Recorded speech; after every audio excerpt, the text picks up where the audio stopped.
Na Nova Almeida Atualizada diz assim: que governe bem sua própria casa, criando os filhos sob disciplina, com todo respeito. Bom, vamos começar por essa primeira parte. Vamos analisar essa primeira parte. Antes da gente começar a entrar de fato no texto, vamos contextualizar o que a gente já vem aprendendo. Nós estamos falando um pouco das características que um líder na igreja deve ter, um presbítero, um pastor, seja quem for que assuma alguma liderança da igreja, precisa ter umas características. Eu já venho falando para vocês sobre a base dessas características, né? Todas estão envolvidas com temperamento, com equilíbrio emocional, com esse equilíbrio do temperamento.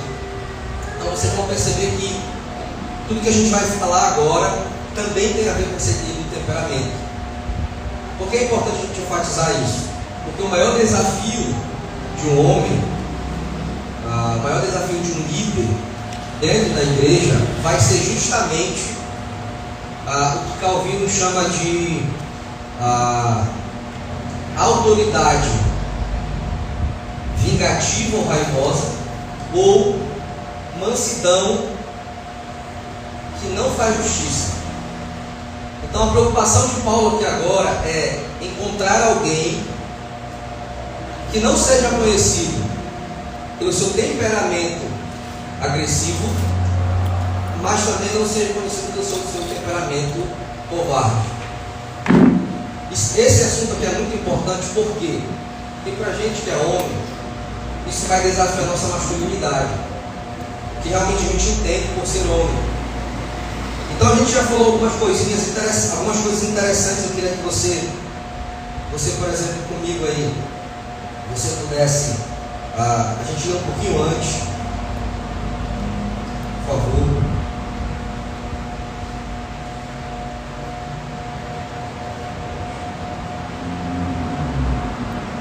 No versículo 1 do capítulo 3 diz assim: este ensinamento é verdadeiro. Se alguém quer muito ser bispo na igreja ou presbítero, este deseja um trabalho excelente, tá? Eu falei para vocês nos cursos anteriores que deve haver a vontade na pessoa, tá bom? Não é algo místico, como a gente foi ensinado durante muito tempo. Não é eu que vou chegar com você e falar assim: olha, Deus mandou te dizer que você é um pastor, que você é um presbítero. Não sou eu que vou fazer isso. É você que deve ter esse desejo. Óbvio que a gente pode observar em você umas características e te perguntar se há um desejo no seu coração para isso. Mas sempre é Deus que deve chamar você para isso. Da onde as pessoas tiram a ideia de que você tem que orar para Deus, Deus te revelar e vir até a pessoa? Vem daquela famosa ideia de Samuel com Davi, onde Deus falava com o profeta para ungir o rei, tá? E aí Davi, contra a sua vontade, tinha que aceitar, porque senão ele ia sofrer o pesar da mão de Deus. Na situação do presbítero, não é assim. Paulo deixa claro que essa pessoa tem que desejar essa nobre função, tá? E a partir disso, deixa claro que é uma nobre função, você tem as características de qualidade dessa função, mas ela requer uma lista de qualidades. Que ele diz assim, o bispo deve ser o homem que ninguém possa culpar de nada. Ele vai dizer que esse homem precisa ser irrepreensível. Eu falei para vocês que o irrepreensível é aquela pessoa que todo mês ela não está envolvida em escândalo. Todos vocês são pecadores, eu sou pecador, a gente é falho. Mas é aquela pessoa que todo mês está envolvida em escândalo, está envolvida em algum problema. Por exemplo, todo mês briga com alguém, discute com alguém, está chateado com alguém. Para Paulo, o conselho que ele dá a Timóteo é: você não pode ser assim. Você tem que ser repreensível. Você vai ter seus erros, só que você não é conhecido por polêmicas. Você não é conhecido por estar envolvido em situações adversas.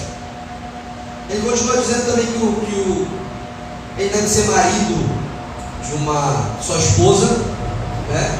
E eu falei para você que a pessoa que se envolve na vida pastoral, com a sua esposa, tem que estar muito bem resolvido na área íntima. Não adianta querer vir para a igreja, pastorear a igreja, se tem um problema na vida íntima. Eu e minha esposa, nós não nos relacionamos há 1, 2, 3 meses, certamente você vai ser um daqueles que vai cair, correto? Então você está muito bem resolvido, a sua mente, o seu coração não tem que ser dado a vícios. Você não pode ser um pervertido, tá? Porque tem muito homem que é pervertido. Você tem que ser um homem centrado, equilibrado. Por isso que a sua esposa vai te ajudar muito nesse papel, muito, em entender que a vida íntima, ela é não apenas algo que vem da carne, mas ela é algo espiritual. Então é um conjunto. Então ele fala, olha, você tem que ter um marido de uma só mulher, num ambiente, numa cultura que as pessoas casam mais de uma vez. Ele deixa claro, aqui não vai existir isso. Você precisa amar a sua esposa, você precisa olhar com os olhos de amor, de desejo, e de fato se satisfazer com ela, e viver uma vida amorosa com ela. Outra coisa que eu falei para vocês também, sobre uma característica desse presbítero, ele deve ser marido de uma sua esposa, ele tem que ser moderado. E aí a palavra moderado tem muito a ver com quando a gente olha para a gente e você já é conhecido por uma característica de temperamento. Quando eu falo, é óbvio que a característica de temperamento é negativa, né? Para Paulo, você não deve ser conhecido por uma característica de temperamento negativo. Você não pode ser dado a se desequilibrar em alguns sentidos, de ficcionar mais em um lado do que em outro na sua vida comum. Você vai ter sempre que procurar a moderação. Ele fala que essa pessoa deve ser prudente, né? Uma pessoa atenta, uma pessoa simples. A ideia dessa pessoa prudente e simples, eu falei para vocês, tem a ver com alguém que é sábio, alguém que sabe praticar, alguém que pensa antes de agir, que pensa antes de falar, não é levado por impulso. Prosseguindo, nós falamos também sobre a capacidade de hospedar pessoas, e eu falei para vocês que essa capacidade no mundo antigo era realmente de receber irmãos que eles nem conheciam, que vinham de outros lugares para conhecer a igreja. Então, para receber outros servos de Deus que vinham na luta missionária para poder plantar novas igrejas. Então era uma pessoa que ela deveria se relacionar bem com os outros e não poderia ser muito metódica no sentido de ser ciumento com sua casa. É aquele tipo de pessoa que quando recebe pessoas fica reclamando depois que ficou bagunçado na casa. Veio o filho do fulano aqui, bagunçou na minha casa. Quando vem aquele pessoal, eu não gosto de receber gente na minha casa. Não poderia ter essa característica.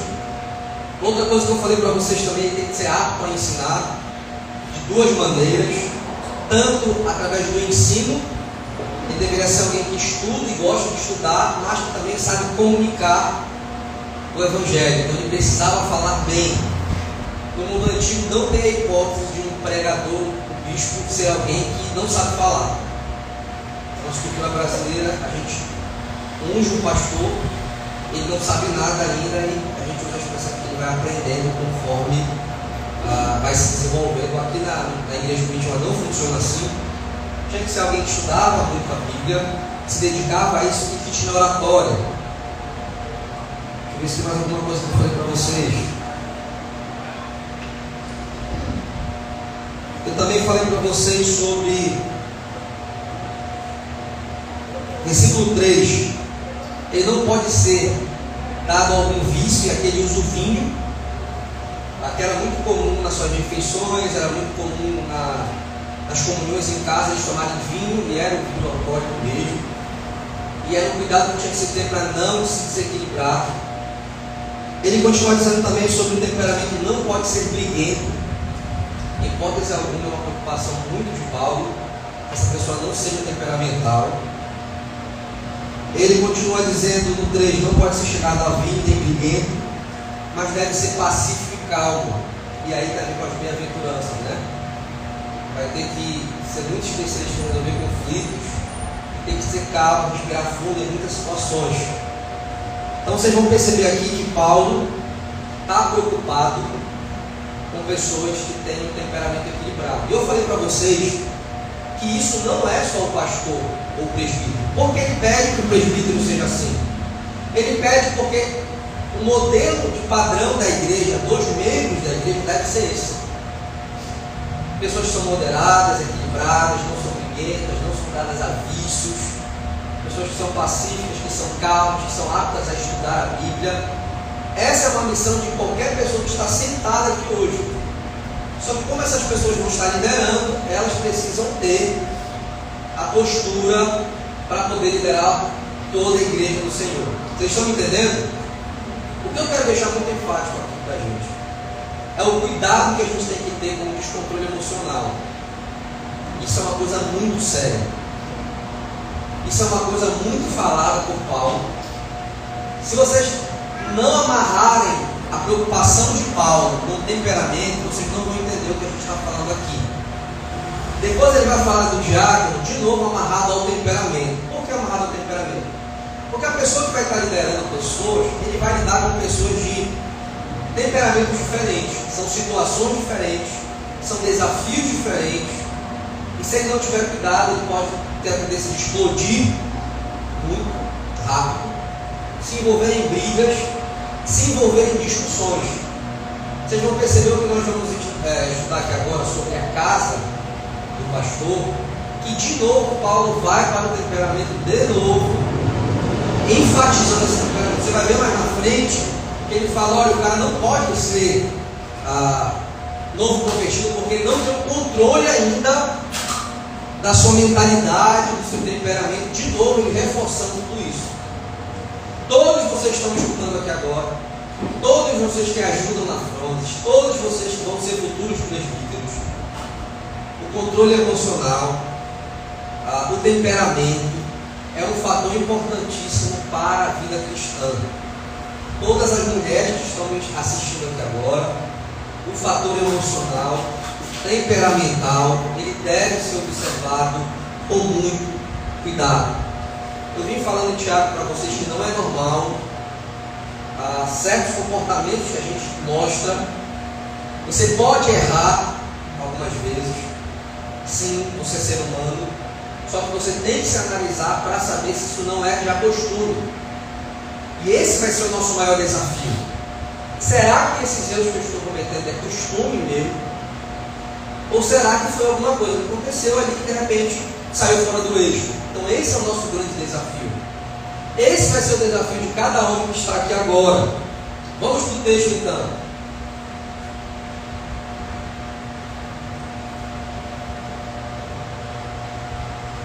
No versículo 4, a gente tem a frase de Paulo dizendo o seguinte: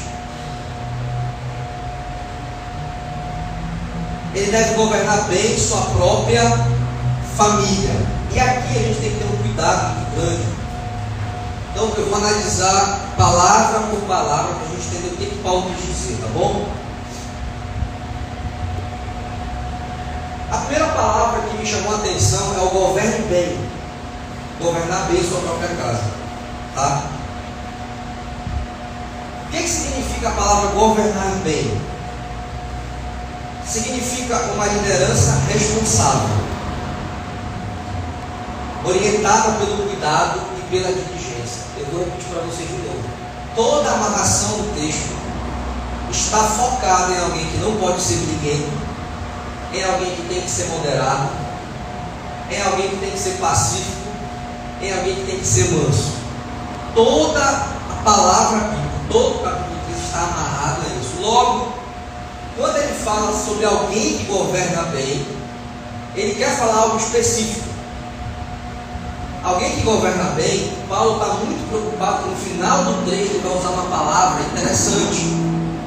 Ele quer deixar claro que essa pessoa deve governar bem sua casa. A gente tem que definir primeiro o que é a casa.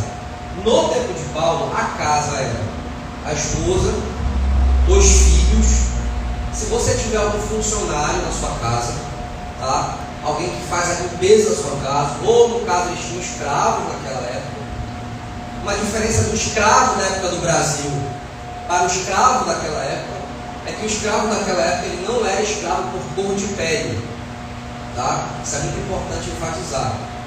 No tempo de Paulo, a escravidão não era por cor de pele, eram pessoas que estavam devendo o governo, tá? Se endividaram muito e eram compradas por pessoas com mais dinheiro para que eles pudessem trabalhar na casa dessas pessoas. Então tinha escravo professor, tinha escravo jardineiro, tinha escravo músico. Não é igual que tinha na época do Brasil, na época da escravidão dos negros, tá bom? Então tinham pessoas formadas que trabalhavam dentro das casas, tinham escravos pedagogos, por exemplo. Então às vezes dentro da sua casa as pessoas tinham certo número de pessoas e funcionários. Para Paulo, a pessoa que fosse o presbítero, ele precisava governar bem essa casa. O que é governar bem essa casa? Eu não estou falando de mandar, mas ele era a principal pessoa que administrava. Esse é o livro de Paulo. Acontece uma coisa interessante, por exemplo, na época de Paulo, é que muitos homens eles contratavam esses escravos e eles deixavam, por exemplo, seus filhos como que a gente chama de babá hoje. Tem a babá, que era ama, uma coisa do tipo chamada assim, e a mãe nem tocava no filho, o pai nem tinha contato com o filho. Quem criava o filho era essas babás.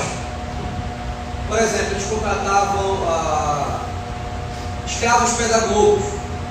Então, basicamente, o filho vivia mais tempo com aquele escravo pedagogo, com aquela babá, do que com seus pais. A primeira coisa que Paulo vem corrigir é: vocês precisam ter contato com os filhos de vocês. Vocês não podem terceirizar, vocês precisam conversar com eles, estar próximo. Então, Paulo está quebrando um padrão muito comum da sociedade romana, que eram pessoas, na maioria das vezes, de alta classe. Existia na igreja esse tipo de gente, e até pessoas mais simples também, naquele dia a dia da luta do trabalho, terceirizavam quase tudo que faziam dentro de casa. E Paulo deixa muito claro que o bispo, ele precisava, apesar de ter funcionários, ele precisava estar lá, ele precisava olhar, perceber, ver. Estão entendendo? Então Paulo é muito preocupado com isso. Eu vou explicar mais na frente porque Paulo é preocupado com isso. Então quando ele fala que governe bem a sua casa, ele está falando, você precisa administrar bem a sua casa, e essa palavra no original, ela exclui qualquer autoritarismo. Vocês vão perceber na próxima palavra. Olha sua Bíblia aí, por favor.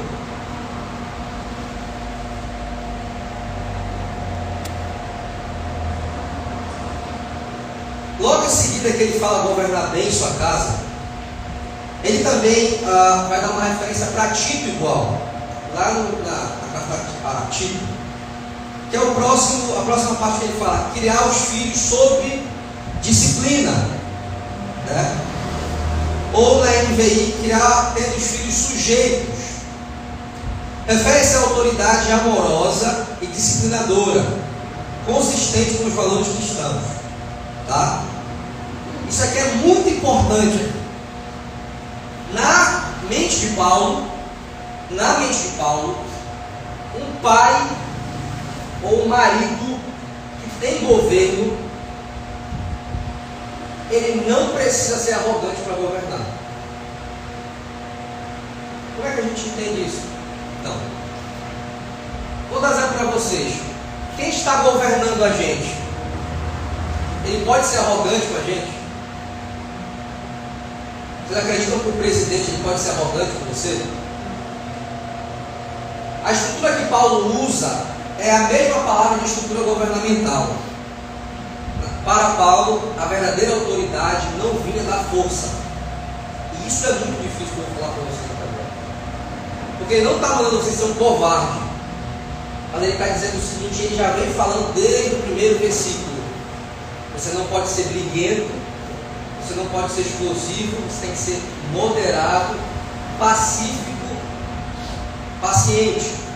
E quando eu falo, preste atenção, quando eu falo pacífico, moderado, paciente, eu não estou falando de alguém que não faz nada. A gente precisa de uma vez por todas na vida da igreja, tirar esse sinônimo brasileiro de que toda vez que você fala que alguém é paciente, que alguém é pacífico, é alguém que não faz nada. Não é essa a compreensão que eu quero que vocês tenham. Só que ele tem a capacidade, através do Espírito de Deus, de resolver tudo através do respeito que a família tem por ele. Então, homens que estão me escutando aqui agora, o nosso maior desafio é a nossa esposa, nossos filhos olharem para a gente e respeitarem a gente não pela força bruta, mas pelo grande exemplo de homem que a gente é. Quem está me entendendo? Toda vez que você vê alguém, vou dar exemplo básico para você, aquela pessoa ora, aquela pessoa lê a Bíblia, aquela pessoa íntegra, cara, aquela pessoa é uma pessoa responsável, é uma pessoa amorosa, é uma pessoa... Você começa a respeitar a pessoa por essas qualidades.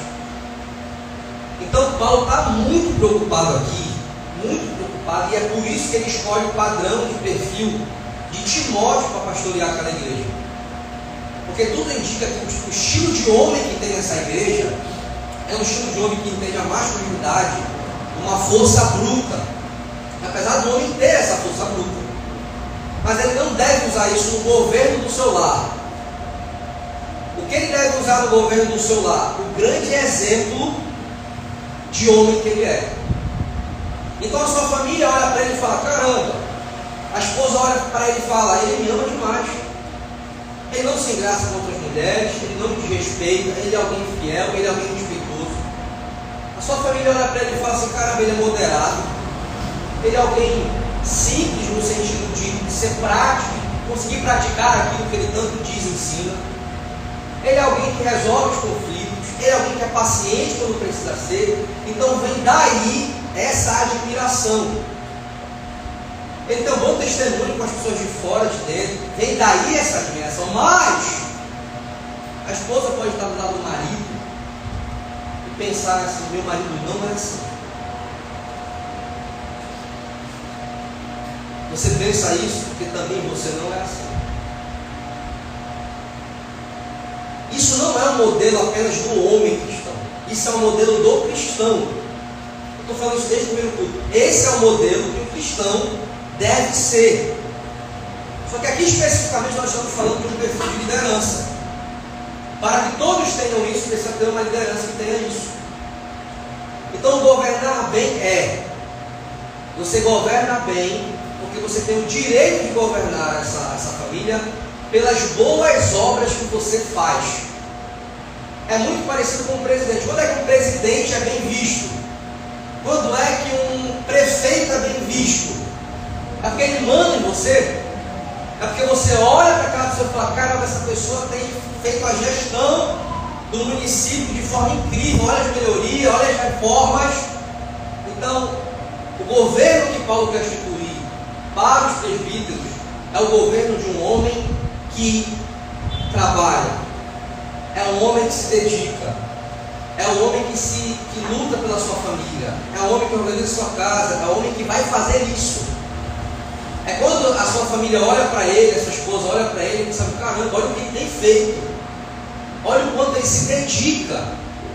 Agora é claro, se você tiver uma esposa problemática, ela não vai ver nunca, né? Ela só vai ver os teus defeitos. Então eu quero que vocês entendam muito a ideia do governar bem. O governar bem não tem a ver com o temperamento bruto. Pelo contrário, para Calvino, o homem que usa um temperamento bruto, na verdade, não tem autoridade. Se vocês pegarem um pouquinho da história de Calvino com sua esposa, vocês poderem pesquisar um pouco depois aí, vocês vão perceber como ele tratava a esposa dele. É importante vocês pesquisarem, vocês podem jogar no Google, aí vocês vão achar. Eu vou repetir para vocês: o modelo de governo é o mesmo modelo de governo que esse homem vai usar na igreja. Se eu ficar mandando em vocês aqui, vocês acham que vocês estariam aqui? Se eu usasse a força bruta para ficar mandando em vocês aqui, brigando com vocês toda hora, usando a minha ignorância para o tempo todo estar falando com vocês não estariam aqui, correto? Uma coisa é você ser exortado aqui na hora da palavra, outra coisa é ser um arrogante e ignorante com você. Não é isso? como é o pensamento de Paulo? A forma que você governa a sua casa é a mesma forma que você vai governar a igreja. E esse é o grande desafio. Porque não é fácil. É uma linha muito tênue entre a paciência e a covardia, ou entre o pulso forte e a arrogância. Não é, eu não estou falando para você aqui algo simples, algo fácil. Não estou falando que eu acerto aqui 100%. É muito difícil. Tem horas que eu me vejo paciente demais a ponto de não fazer nada e explosivo demais a ponto de fazer muito. É muito difícil. Se não tiver o auxílio do Espírito Santo, você se perde muito. Mas de novo, governar bem sua casa para Paulo é alguém que os filhos são sujeitos a ele. Mas os filhos não são sujeitos a ele porque os filhos têm medo da força bruta dele. Os filhos são sujeitos a ele porque olham para ele e percebem ele é o modelo e o padrão que eu preciso seguir. Tem muito mais a ver com as atitudes do que um tom de voz, do que você ser aquele que faz tudo que a tua família quer. Isso não é autoridade. Ou ser aquele que é bruto demais. Não é isso. Tem muito mais a ver com a postura que a gente tem, com as nossas atitudes. Quem está me entendendo? Vou repetir de novo. Tudo que eu estou falando precisa estar amarrado ao contexto da preocupação de Paulo com o temperamento. E ele está preocupado com quem é explosivo demais ou com quem é parado demais. Porque mansidão, paciência, moderação não tem a ver com alguém que não faz nada. Tá bom? Isso é importantíssimo. Olha o que ele continua dizendo.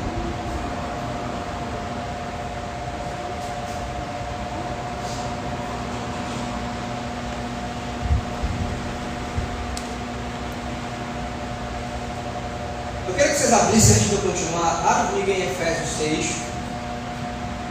verso 4.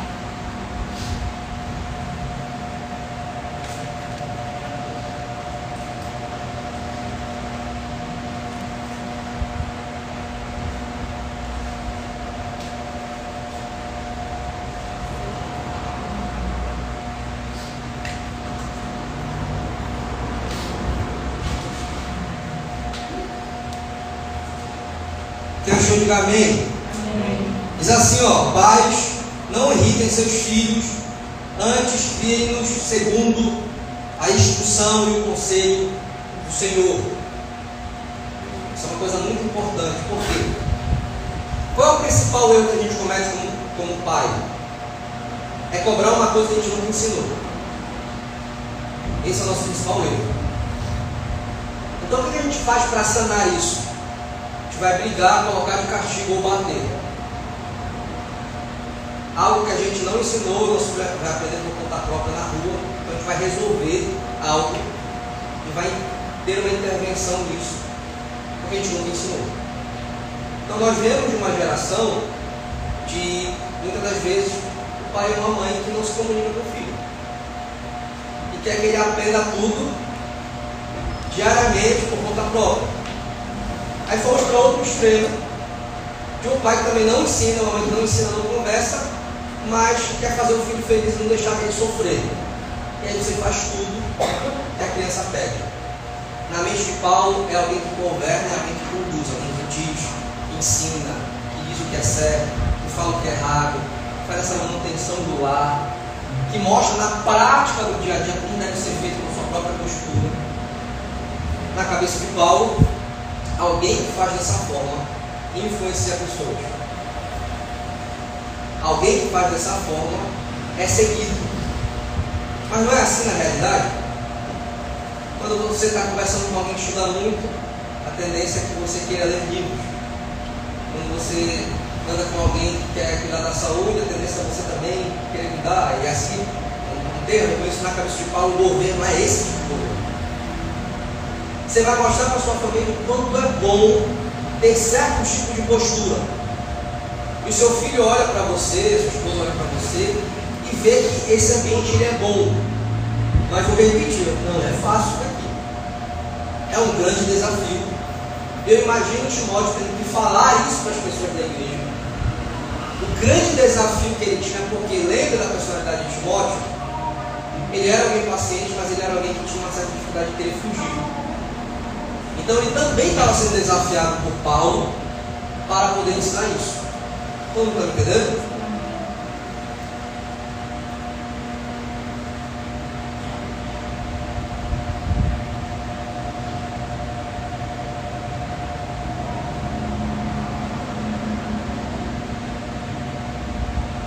No finalzinho aqui que ele fala, ele diz assim, ó, olha para a sua Bíblia, por favor.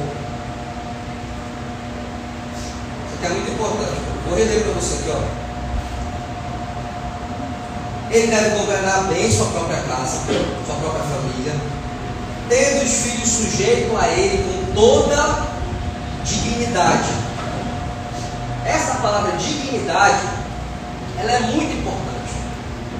Porque, de novo, ela reforça a palavra de que você não vai usar força bruta, mas é a dignidade como homem que você tem com a família, para te falar assim, cara, meu pai é uma pessoa que é digna de ser seguida.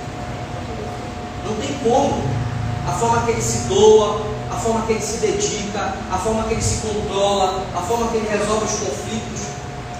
Ele realmente, eu admiro ele. E não é fácil isso. Porque, de novo, nós somos seres humanos. Correto? Mas, para Paulo, você tem que ser irrepreensível. Você vai ter erros, sua família vai conhecer seus erros, mas eles sabem que você tem muito mais características positivas do que aquele erro que você tem. E vai ser um grande desafio. Eu confesso que eu subo aqui nesse altar falando isso para vocês, sabendo o tamanho do desafio. E as mulheres que estão me vendo aqui, não é só os homens que têm que ter esse desafio. As mulheres em outros textos bíblicos também têm esse desafio. Eu não sei qual é o teu tipo de temperamento. Pelo tipo de temperamento que vocês têm, você já pode entender a dificuldade que é querer essa nova função. Está entendendo? A partir dos seus pecados, a partir das lutas internas que você passa, é muito difícil. Não é algo fácil. Correto? Olha o que Paulo vai dizer. Então ele pega, ele fala assim, olha, como é que ele entende? Ele fala assim, se você é alguém que vai governar a igreja, primeiro, você tem que ter a capacidade de governar um pequeno número de pessoas.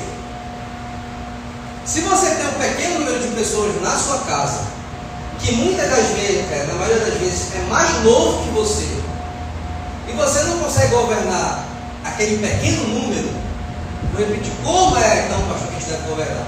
Com as características que Paulo diz: irrepreensível, marido de uma só mulher, alguém prudente, alguém não briguento, alguém que é pacífico, alguém que é paciente.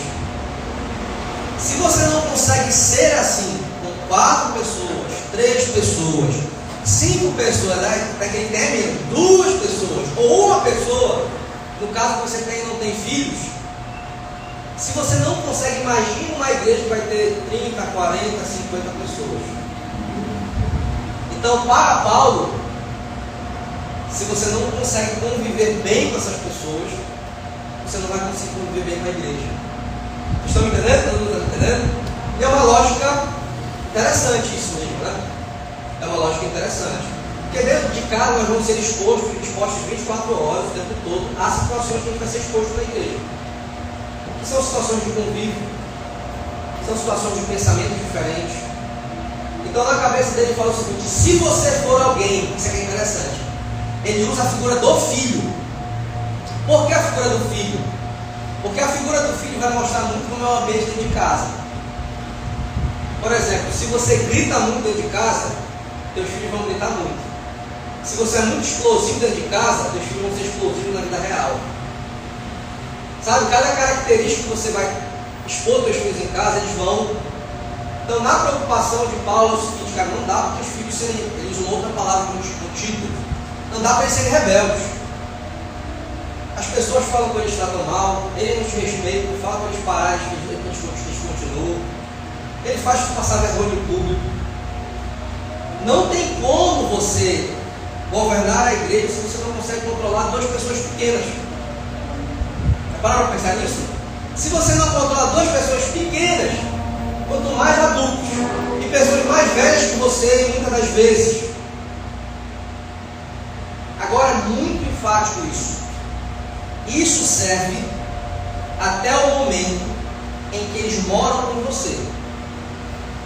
A partir do momento que teus filhos saíram da sua casa, a responsabilidade do comportamento deles é totalmente deles. Estão entendendo? É totalmente deles. Eu estou falando sobre convívio em casa, quando o filho convive em casa com seu pai, é sustentado pelo seu pai. Então, na cabeça de Paulo se você for um homem de verdade, apto a ser bispo, teus filhos vão conviver com o teu comportamento pacífico, paciente, moderado, não briguento, irrepreensível, que ama a sua esposa, nunca foi encontrado um escândalo em você, e de repente a mulher pega e vê o marido vendo coisa que não deve, está de conversa com outra pessoa, que acontece no casamento. Esse ambiente familiar que você vai ter vai gerar um certo tipo de comportamento dos teus filhos. E na cabeça de Paulo é o seguinte: quer medir o termômetro do pastor e do bispo, do homem, olha para os filhos. Por que olha para os filhos? Porque o adulto consegue mascarar o comportamento, né? Ele consegue dar uma fingida. A criança não. Então olha para a criança. Então Paulo começa a observar por esse ponto. Não é fácil.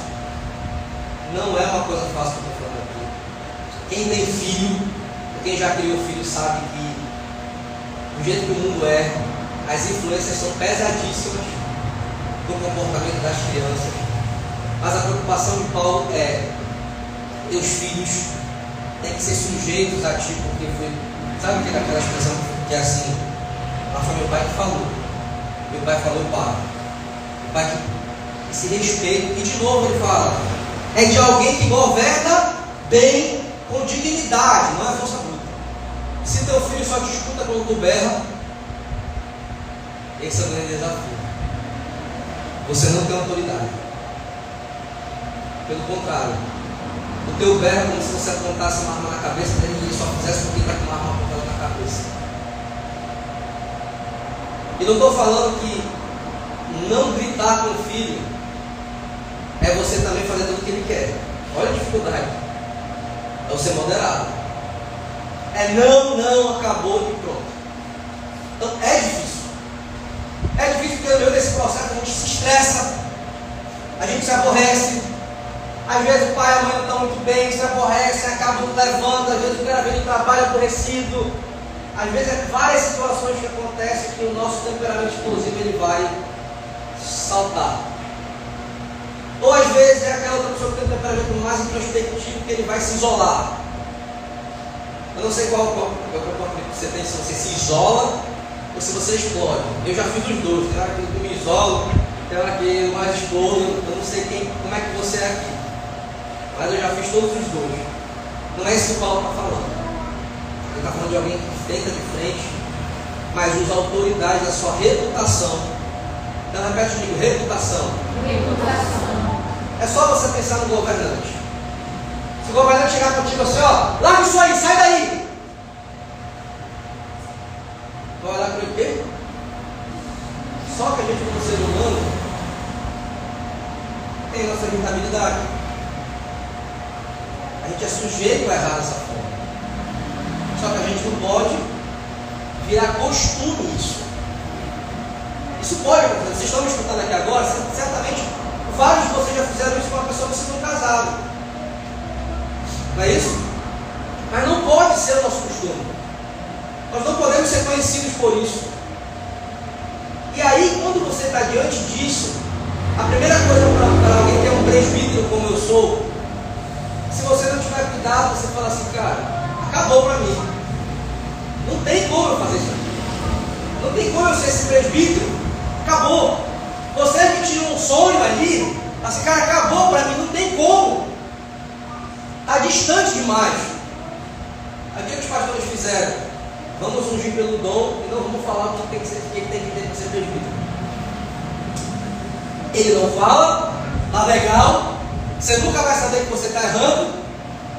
Aí que você que for mais explosivo, você vai falar, é meu jeito mesmo, eu vou lá e faço. O cara que é mais introspectivo fala, não gosto. E cada um defende o seu comportamento. Ninguém sabe o que está escrito. Vocês estão me entendendo? Todos estão me compreendendo aqui? Olha o que Paulo vai falar no próximo versículo. Agora ele vai pegar um modelo de casa, do temperamento do pai, das atitudes do pai e a forma que ele governa bem a sua casa, de uma autoridade que não vem pela força bruta, mas vem pelas boas obras que esse homem tem cometido. Olha o que ele vai falar agora. Versículo 5.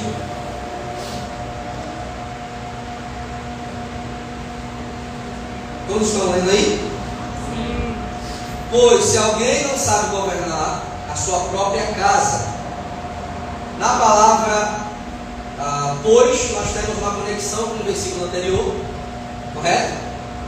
Então, quando você encontra um pois ou um portanto, significa que o que ele está falando agora só pode ser interpretado se for conectado com o que veio antes.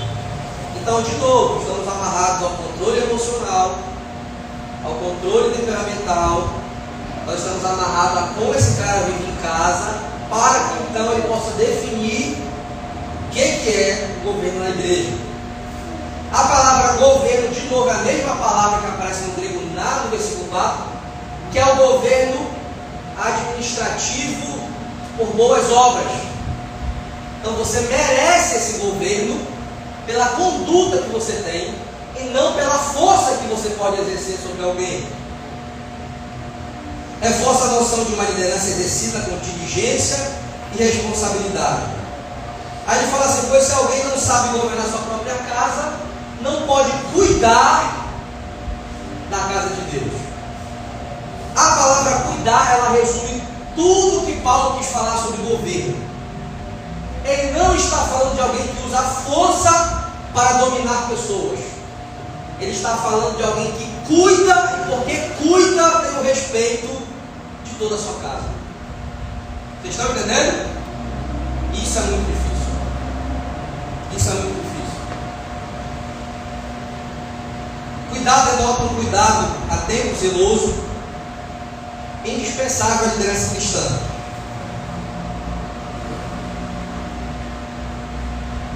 De onde vem essa ideia de cuidado?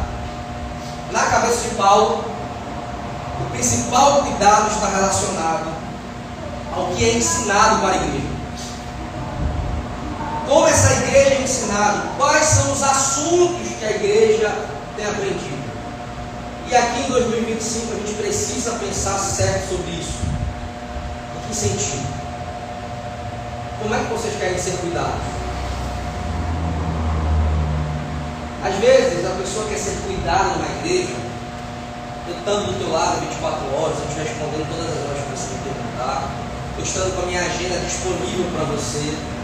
Então, na verdade, tem coisas preciosíssimas que têm saído desse altar. E de cada aula que vocês têm participado, não só comigo, mas com outras pessoas que estão aqui dando aula. E sabe o que você faz? Não estou nem aí.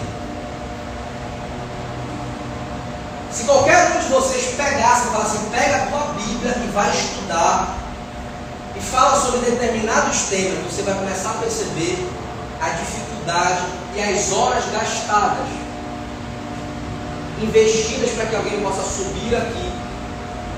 As horas que muitos presbíteros que querem pregar a palavra, professores, membros que ensinam na igreja, deixam de estar com suas famílias, tendo um trabalho no dia a dia, para que possa gastar horas estudando, para poder conversar com você sobre o ensinamento bíblico, que muitas das vezes vai confrontar ele mesmo, e que muitas das vezes vai dar vontade dele não subir para falar sobre isso.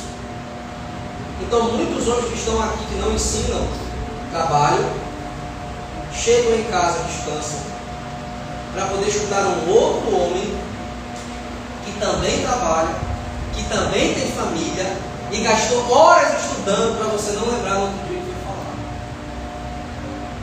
Tem uma cláusula importante aqui.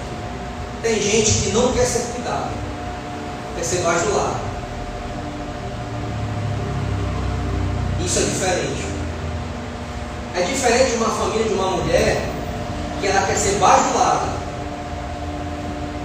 Ela não quer ser cuidada. Quando é que você percebe que a mulher não quer ser cuidada? Quando o marido precisa conversar alguma coisa séria com ela. Quando ele fala, isso está errado o que você está fazendo. Sabe o que ela faz? Ela se irrita. Mas vai lá, faz o que ela quer, para ver se ela não fica feliz. A mesma coisa serve para a igreja. A mesma coisa serve para os filhos. É o filho que você fala, não, o pai é horrível. Mas quando você leva para sair, é o melhor pai do mundo. Cuidar não é bajular. Isso é muito importante. Muitas das vezes, no cuidado que a gente vai ter que cuidar de uma forma que você não quer. Você já viu a pessoa que está doente? Ou que está viciada em alguma coisa, e ela não quer ir para o médico, você insiste. Ela não quer ficar com raiva de você. Mas você precisa cuidar. Então pode acontecer muito isso. Eu estou aqui diariamente com outras pessoas, eu tenho ensinado vocês em algumas turmas, tenho pregado aqui. Cara, para vocês isso não é nada. Para vocês isso não é nada, mas isso é a coisa mais valiosa possível. Você sabe por quê? Porque muitos de vocês vão estar deitados, vendo coisas totalmente desnecessárias. E o mesmo homem e uma mesma mulher, que também tem trabalho, que também tem a família, vai estar. Você vai me dizer que isso não é cuidar? É só você olhar para mim, o que você espera de mim? Eu te carrego no colo. O dia que você pegar uma Bíblia para estudar, e você gastar horas do teu dia onde você poderia estar descansando, com a tua família, dando atenção, você vai começar a dar valor. Por exemplo, quem aqui prega sabe, não existe domingo com a minha família. Domingo a gente está estudando. Estão entendendo? Isso é a realidade de muitos outros pastores, muitos outros membros de igreja que ensinam. Tamanha o respeito por Deus e pelas pessoas. Quer que você passe a semana inteira estudando, para você poder chegar aqui e falar uma hora. Só que se a gente não tiver maturidade como igreja, sabe o que você vai achar? Que é só mais uma palavra jogada ao ar, que não serve para nada. A coisa mais valiosa que um pastor pode ter é o ensino que ele oferece. Porque se esse ensino for usado, o que pode acontecer nas nossas famílias? O que pode acontecer nas nossas vidas? Vocês estão entendendo?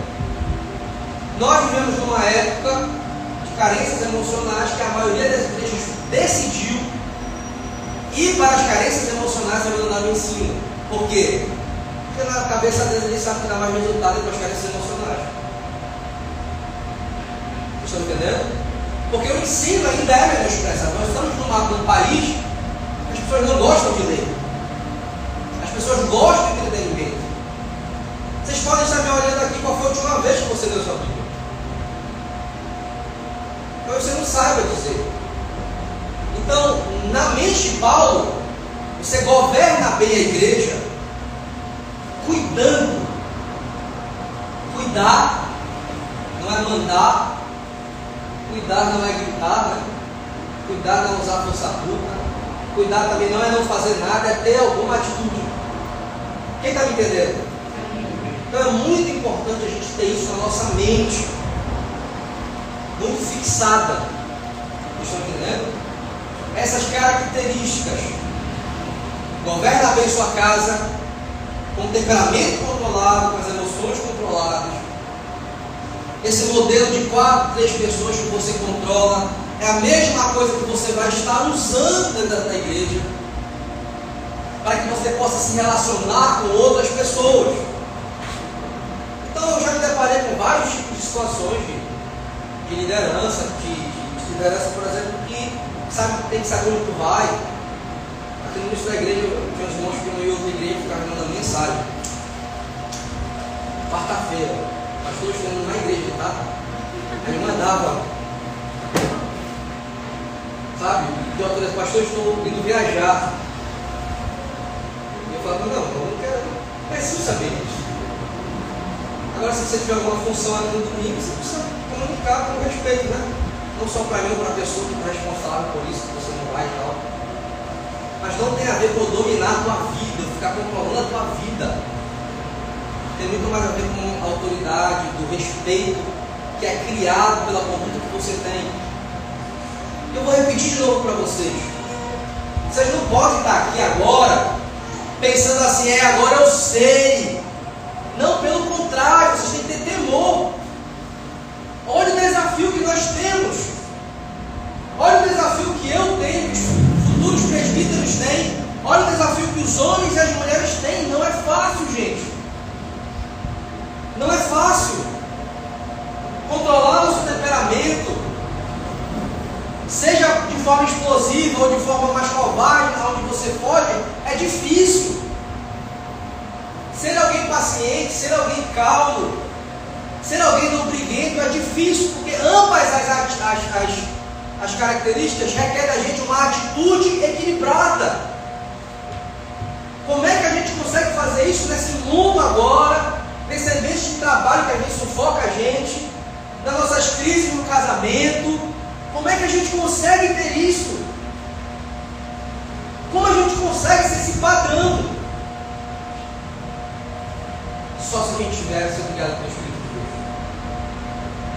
Se a gente não estiver orando, a gente perde o controle e a rédea de tudo. O que é isso para gerar? É para a gente dar uma munição para poder ficar vigiando alguém? Não. Pelo contrário, é para a gente estar com temor. Vocês não têm noção como a minha perna estremece quando eu estou lendo isso. Então minha perna fica, sabe? Hoje eu entendo quando Paulo fala assim, quando eu prego o Evangelho, eu tenho tremor e temor, né? Imagina a qualidade do entendimento de Paulo. O quanto ele sabia, o quanto ele entendia, o quanto isso confrontava ele. Você já parou para pensar nisso? Paulo falando, eu sou o pior de todos os pecadores. Então nós temos uma séria missão. E finalizando aqui, essa parte ninguém quer. Nós queremos pregar, nós queremos ensinar, nós queremos reconhecimento, nós queremos presente, nós queremos dons, nós queremos a presença de Deus, nós queremos avivamento. Todo mundo quer esses pacotes, mas essa parte ninguém quer. Porque está relacionada intimamente com a conversão, com essa mudança de comportamento que o Espírito efetua na santificação, que vai te transformando a cada dia, e essa questão que vai colocando as coisas no lugar. Vocês estão me entendendo? Não é fácil. Eu sei que todos estão me olhando aqui pensando assim, poxa, eu tenho todas essas qualidades ao contrário. Ou alguns podem estar me olhando, tentando me analisar para saber se... O único sentimento que eu tenho aqui de vocês é temor. É temor do padrão altíssimo que Deus requer da gente, e ainda bem que nós temos Cristo. Porque sem Cristo nós não conseguiríamos estar aqui numa igreja congregando. É muito difícil. É muito difícil. É só vocês pensarem nas crises no casamento de vocês, hein? É só vocês pensarem na fase que o filho de vocês estão. E quantas vezes você fala assim, meu Deus, não sei o que eu faço. E naquela dificuldade, o que eu faço, sabe uma coisa? Eu vou gritar mesmo. Dane-se, eu vou fugir, eu vou embora. E não é esse o padrão de comportamento cristão que Paulo vai pedir a gente. Resolva seus conflitos. Seja moderado. Não seja briguento. Cuidado com vícios que levam ao desequilíbrio. Seja irrepreensível. Ame sua mulher. Seja pacífico. Seja paciente. É muita coisa, né? Não é muita coisa? Ou é só eu que acho que é muita coisa? Por isso, gente, que de todas as coisas que a gente pode cometer de erro, a principal que vai arruinar a gente é perder o contato com Deus. Se você está me olhando aqui, você tem sérias dificuldades para orar, para ler a tua Bíblia e gastar um tempo com Deus, vai ser bem complicado. Porque com Ele, nós ainda estamos presos nesse corpo pecador, nós iremos pecar. Você imagina, você não sabe nem o que está escrito na tua Bíblia. Se a gente sabendo muita teologia já erra, se a gente orando já erra, imagine se você não tiver prática nenhuma com isso. Você vai usar a força do teu braço, você não vai conseguir. Eu já me vi usando a força do meu braço muitas vezes. Só resultou em uma coisa: gritaria e desaforo. Porque quando eu uso a força do meu braço, o que eu estou usando? Força bruta. Nunca resolveu. Só gerou machucados e feridos. Agora é incrível. Fiquei pensando nessa palavra. Quanta confiança falta na gente no Espírito Santo, em Deus. De entender que a cada atitude correta a gente está plantando uma semente que vai dar frutos. Só que a gente é muito imediatista. A gente tenta se comportar como um cristão. Na primeira semana, a gente não vê uma mudança. Dane-se. Eu vou voltar a ser o que era. Porque não adianta.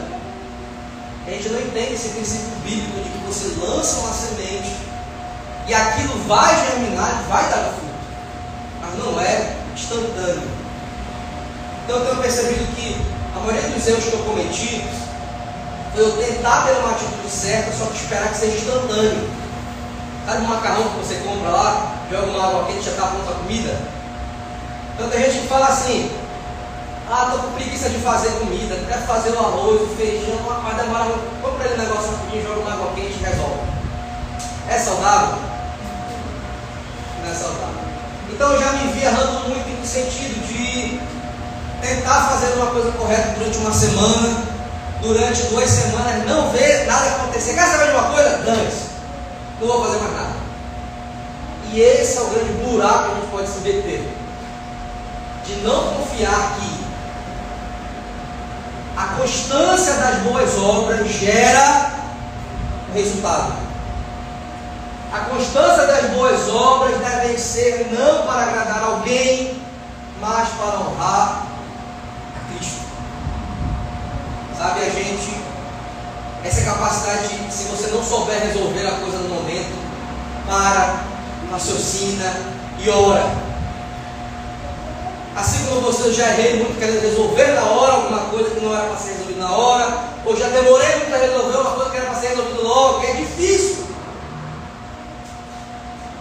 Repete comigo: sem Cristo, sem comunhão, a gente não vai conseguir. A gente volta de novo para aquele clichê, né?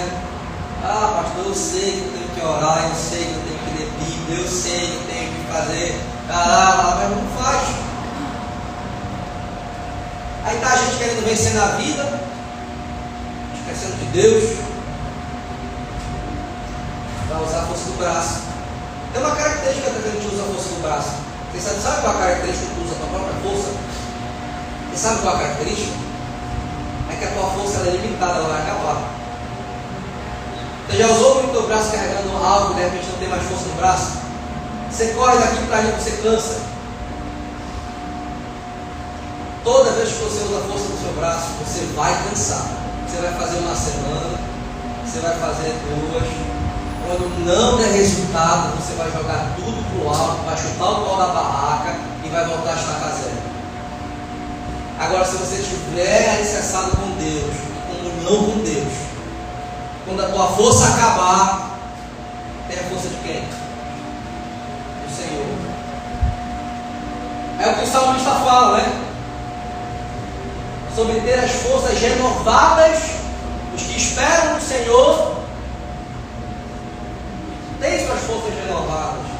Ou então são como um monte de Sião que não se abalam, mas permanecem. Olha que coisa interessante. Então eu quero deixar essa palavra no fundo do meu coração. E qual é o resultado dessa palavra? Tem que gerar no nosso coração temor. E ao mesmo tempo conheça o tipo de desafio que o pastor que vos fala tem que ter. Diariamente. Porque eu sei que eu serei julgado por essas características. E vocês podem estar me olhando agora me amando, mas vai ter uma hora que alguns de vocês vão me odiar e vão querer encontrar algo em mim para justificar a raiva de vocês. Qualquer líder que tiver que ensinar vai passar por essa situação. Que Deus possa colocar no nosso coração temor e que a gente entenda que sem Ele nós não conseguimos fazer nada do que está aqui. Vocês estão entendendo? Nada. Seremos brigões, fujões, não resolveremos nossos conflitos, seremos viciados em certas coisas, não amaremos a nossa mulher ou esposo da forma correta, desejaremos coisas fora, sempre estaremos envolvidos em brigas, situações adversas, que envergonham o nome do Senhor o tempo todo. Nunca teremos uma vida equilibrada, mansa. É o tempo todo caos, caos, caos. É envolvido em fofoca, é envolvido em mágoa, é envolvido em raiva, é envolvido em fugas, é o tempo todo, e não teremos uma vida que agrada ao Senhor. Então ser presbítero é um grande fardo, mas que Cristo ajuda a gente a carregar. É uma nobre função. Eu espero que nessa igreja surjam cada vez mais presbíteros, pessoas que queiram liderar, pessoas que queiram ajudar. Mas nós estamos começando o ano, né? Apesar de ser só uma data que muda, né? Mas na nossa cabeça funciona como se fosse um novo ciclo, né? Tem essa virada de chave. Que a gente possa olhar um pouco para isso. Então, tudo como esse, talvez não seja tão interessante, porque nós queremos visões, revelações, nós queremos a bênção sendo dita, nós queremos uma intervenção divina, uma voz poderosa entrando pela igreja, e essa parte da Bíblia sempre vai ser interessante, porque vai expor a gente. Então, a minha preocupação de Paulo é a mesma, a preocupação de Paulo é a mesma que eu tenho comigo, eu tenho com vocês. Cuidado com o controle emocional de temperamento que vocês têm. Cuidado. Observem isso. Analisem isso. Cuidado. Cuidado, isso é sério. Isso vai deixar marcas, vai deixar traumas, vai atrapalhar e vai desacelerar o reino de Deus na vida das pessoas que a gente pode cooperar. Vocês estão entendendo? Eu sempre digo uma coisa, eu fico pensando, a força que você gasta para brigar, para ficar magoado, para fugir, não se compara com a força que você vai usar para fazer o que Deus quer que você faça. Você está gastando muito mais energia fazendo errado. Então às vezes a gente prefere o caos ao invés de